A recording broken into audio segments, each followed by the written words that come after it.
నారసింహాయ నమః.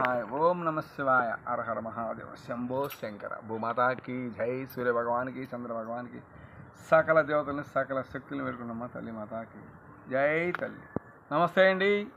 చిన్నలకి పెద్దలకి అందరికీ కూడా నా కుటుంబం తరపున మీరు చల్లగా ఉండాలని కోరుకుంటున్నాను. ఓకేనా? ప్రథమంగా చెప్పేది ఏమిటంటే, ఎప్పటి నుంచో చెబుతున్నాను, బుర్రకథ వాయించినట్టుగా. అలా అనుకోమాకండి. మీ మంచి కోసమే చెప్తున్నాను. మీరు పచ్చబడాలని చెప్తున్నాను. మీరు పాడి పంటలతో అన్యూన్యంగా పిల్ల పాపలతో వృద్ధి అవ్వాలని చెప్తున్నాను. అర్థమైందా? నేను చెప్పేది ఏమిటంటే, ఇల్లు, నోరు, ఒంటి ఈ మూడు శుద్ధి చేసుకొని మీరు గృహములో ఏదో ఒక పూజ, ఖురాన్ చదువుతున్న వాళ్ళు ఖురాన్ చదువుకోవచ్చు, నమాజ్ చేసుకోవచ్చు, ప్రార్థన చేసిన వాళ్ళు ప్రార్థన చేసుకోవచ్చు. ఏ పూజ చేసి ఆ పూజ అండి. ఇక అలాగే నేను చెప్పేది ఏంటంటే అండి, ప్రతి ఒక్కరికి కూడా బాగా వినండి. మీరు ఎవరన్నా నన్ను ఫోన్ చేసి ప్రశ్నించినా కూడా నేను దానికి సొల్యూషన్ చెప్తాను. అంటే తెలుగులో విమర్శిస్తాను. మీకు దయచేసి దండం అనేది పెట్టకూడదు ఎవరికి. మనము ఒక మట్టి ముద్దలో ఆ తల్లి గర్భంలో పడిపోతాం. ఈ మురికి ఎంత ఆ కన్న తల్లి మోసి, అంటే భూదేవి కంటే గొప్పది మన తల్లి. అర్థమైందా? భూదేవి కంటే గొప్పది మన తల్లి. అలాగే నేను చెప్పేది ఏమిటంటే, మీ అందరికీ కూడా మనము ఎలాగైతే ఆ తల్లి గర్భంలో రౌండ్గా తిరిగామో గ్లోబులాగా, అలాగా మనం పుట్టామురా, ఒక్క మురికిలో నుంచి పుట్టామనుకొని ప్రతి ఒక్కరూ ఒక్క 10 నిమిషాల పాటు ఆలోచించుకోండి. అర్థమైందా? ఆలోచించుకొని మీరు ఎప్పుడైతే ఆ ఆలోచన మీలో పడిందనుకోండి, అప్పుడు మీరేంటనేది మీకు తెలుసుద్ది. ఓహో, మనము ఎదట వాళ్ళని మోసం చేయకూడదు. మనము పుట్టింది ఎందుకు? ఆ గర్భంలో నుంచి సూర్యభగవాన్ వచ్చినట్టు వచ్చేస్తాం అన్నమాట. రాగానే ఇక మనకి ప్రపంచం మొదలైద్ది. అక్కడి నుంచే నీకు ఏ విధి రాసేది అనేది ఆ భూమి మీద పడంగానే నీకు ఇలా కష్టాలు ఉంటాయి ఇదని చెప్పి ఆ బ్రహ్మ కొంచెం మన శాస్త్రాల ప్రకారం ఆ తల్లికి, ఆ కానుపైన నీకు జన్మించింది కదా తల్లి, ఆ తల్లికి స్నానాలు చేపించి చక్కగా ఒక గౌరీశ్వరుని ఇదివే కుక్కని తీసుకొచ్చి గారెలుండి అన్యూన్యంగా హ్యాపీగా చేసి పంపించేవాళ్ళు. ఇవాళ ఎవరండి? అలాంటిది ఏం లేదండి. ఇవాళ ఆ మోటి వ్యవహారాలు మరిచిపోవటం వల్లే ఇలాంటి ప్రమాదాలు ఎదురవుతున్నాయి. ఇవాళ తెలుసా? మనము వెనకట ఎలాగైతే మనకు డబ్బు ఉండొచ్చు, నగలుండొచ్చు, ఈ పక్కన పెట్టేసేయండి. ఇప్పుడు ఏ సందర్భానికి చేసే కార్యక్రమం ఆ సందర్భానికి మనం చేసుకుంటూ పోతేనే ఆ కుటుంబాలు పైకి వస్తాయి. లేని ఎడల ఆ కుటుంబాలు సింధు బొందు ఎక్కడ దాకా. ఎందుకంటే నా కాడికి ఇప్పుడు ఇది నా 16 సంవత్సరాల వయసులో నేను నేర్చుకున్నాను. ఇప్పటికి 2008 నుంచి స్టార్ట్ చేశాను. ఇప్పటికి నేను చాలామంది ప్రాణాలు కాపాడా. ఒక దేశస్తులు కాదు, ఎక్కడెక్కడి నుంచో కొన్ని వేల కిలోమీటర్ల నుంచి వచ్చిన వాళ్ళు కూడా ఉన్నారు నా కాడికి. అలాగే ప్రాణాలు కాపాడుతాలో నెంబర్ 1 నేను. తెలుసా నీకు? ఎవరన్నా మంచాన్ని తీసుకుంటున్నారో చెప్పండి, నేను వస్తాను. నన్ను తీసుకెళ్ళండి. నేను వస్తా అంటే ఒకసారి తీసుకెళ్ళారండి బాబు, ఊరి పేరు చెప్పకూడదులే. ఒక అడుగులో తీసుకెళ్ళారు, ఛార్జీ డబ్బులు ఏమలు. ఇక నడుచుకుంటా అడుగులో పడి వచ్చేసి బస్సు ఎక్కి మా బాబు ఫోన్ చేస్తే ఆ కండక్టర్ డబ్బులు కొట్టి వచ్చేసా. ఏం చేస్తాం? అట్టాగే మీరు రాండి, నేను తీసుకెళ్తా. నన్ను తీసుకెళ్ళండి, మీరు మళ్ళీ తీసుకురావాలన్న ఇక్కడికి. అలాగైతే వస్తా, లేకపోతే పొరపాటు ఉంటారండి. అర్థమైందా? అలాగే మీరేంటంటే, నేను చెప్పేది బాగా క్షుణ్ణంగా వినండి. మీ పిల్లలు, మీ భార్య ఆనందంగా ఉండాలని కోరుకుంటున్నామండి. నేను మాత్రానికి సరదాగా ఉండాలి. కానండి,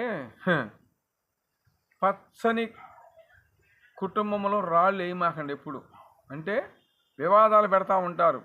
కొడుకులకి, తల్లికి, కోడళ్ళకి వాడు ఇట్టన్నాడు ఇట్టన్నాడు అని పెట్టంగానే ఏమైందంటే అది విడిపోతారు వాళ్ళు.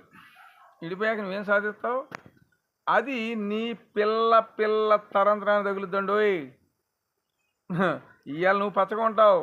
నువ్వు చేసిన పాపము అతను నీ ఎదురువాడు ఏడిసినప్పుడు ఆడి కన్నీళ్ళు, ఆమె కన్నీళ్ళు భూమి మీద పడంగానే ఆ భూదేవి కూడా బొగ్గుమంటదనమాట. అలాగే ప్రతి ఒక్కరు కూడా నేను చెప్పేది ఏంటంటే ఎదట వాళ్ళని మోసం చేయమాకండి దయచేసి. ఏముందండి, ఎటు చూసినా జానండి. చూడండి, ఎటు చూసినా జాన, మీరే కొలుచుకోండి. ఈ జాన పొట్ట కోసం ఏంటి ఆర్భండాలు, హదిరిపాటులు, మనుషుల్ని మోసాలు చేయటం అది చాలా పాపము. ఇప్పుడు అనుకుంటారు మీరు వయసులో ఉన్నాం కదా ఇప్పుడేం తెలియదండి. రేపు మీకు మధ్యలోనే తగులుద్ది ఒక్కో తప్పుడు శివరగణం తగులుద్ది. అలాగే ప్రతి ఒక్కరు కూడా మీరు పూజ చేసుకోవడం విధానం తెలియదా, నాకు ఫోన్ చేయండి. ఏంటనేది నేను వివరంగా చెప్తాను. మాకు ఏదో శక్తి పట్టింది గాలిపడింది అంటారా, నా వీడియో నా ఫోన్ నెంబర్ వెంబడే ఫోన్ చేయండి, నేను మంది మాట్లాడతాను. ఓకేనా? జై నాగు. ఓం భగవతే నమః. జై భాగ్యలక్ష్మికి, సంజయలక్ష్మికి, గజలక్ష్మికి. ఓం తల్లి మాతాకి జై. ఓం లక్ష్మీ నారసింహాయ నమః. గండాలయ స్వామికి, పానకాల స్వామికి జై. ఓం గరుడామంతుడి నమః. పార్వశ్వే నమః. మేఢశ్వే నమః. ఓం జమ్ముశ్వే నమః. ఓం విశ్వశ్వే నమః. ఓం తల్లి మాతాకి జై. నా తండ్రి నాగుకి జై. ఓం నాగమ్మ తల్లి నమః. ఓం హమగన్నమ తల్లికి జై. అమ్మల గన్నమ్మకి జై. ఓం నమో నాగేంద్రే నమః. ఓం నాగలోక శక్తి అధిపతులకి జై. నాగమ్మ తల్లికి జై. అమ్మగన్నమ తల్లికి జై. కామాఖ్య తల్లికి జై. అమ్మ తల్లికి జై. మాత జై తల్లి. ఓం తల్లి మాతాకి జై. ఓం కామాఖ్య తల్లి నమః. ఓం నా తల్లి కామాఖ్యకి జై. అమ్మల గన్నమ్మకి జై. ఓం తల్లి మాతాకి జై. ఓం భగవతి నమః. ఓం నా తల్లి నాగుకి జై. అమ్మ తల్లికి ఓం నమ శివాయ. నమ శివాయ.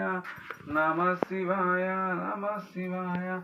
ఓం నమ శివాయ. హర హర మహాదేవ శంభో శంకర గంగాధర నమో నమో. జై పద్మనాభ స్వామికి జై. మమగన్నమ తండ్రికి జై. అమ్మరగన్నమ్మకి జై. ఓం తల్లి మాతాకి జై. ఓం నమో నాగేంద్రే నమః. కామాఖ్య తల్లి నమః. నా తండ్రి నాగుకి జై. లక్ష్మమ్మ వారికి జై. ఓం భగవతే నమః. నా తల్లి కామాఖ్యకి జై. అమ్మ తల్లికి జై. అమ్మల గన్నమ్మకి జై. నా తల్లి నాగమ్మకి జై. నా తల్లి నాగుకి బ్రహ్మ విష్ణు మహేశ్వరి బిళపత్రై నమః. ఓం లోకండేశ్వరాయ నమః. ఓం తల్లి మాతాకి జై. ఓం భగవతే నమః. ఓం తల్లి మాతాకి జై. అమ్మ కామాఖ్యకి జై. అమ్మగన్నమ తల్లికి జై. ఓం కామాఖ్య అమ్మవారికి జై. ఓం తల్లి మాతాకి జై. ఓం భగవతే నమః. నా తల్లి రాగుకి నాగమ్మ తల్లికి జై. లక్ష్మమ్మ వారికి జై. మాత జై తల్లి.